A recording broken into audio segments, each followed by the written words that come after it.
नमस्कार मित्रांनो, 25 वर्षीय तरुणावर झोपेतच कोयत्याने वार करून त्याची हत्या। सविस्तर बातमी पुढे पाहण्यासाठी आपला वनवा प्रोडक्शन चॅनल सबस्क्राइब करून घ्या। रणजित तानाजी माळी असे मयत तरुणाचे नाव आहे। लातूर जिल्ह्यातील औसा वडजी येथे हा तानाजी दुधाचा व्यवसाय करत होता।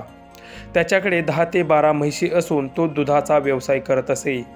तानाजी त्याच्या घरापासून काही अंतरावर अंधोरा रस्त्याकडेलाच त्याच्या म्हशींचा गोठा आहे। तो नेहमी तिथे झोपत असे।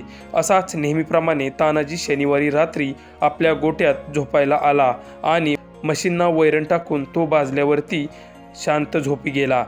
त्यानंतर काही तरुणांनी तानाजी गाढ झोपेत असतानाच त्याच्यावर कोयत्याने सपासप वार करून पसार झाले।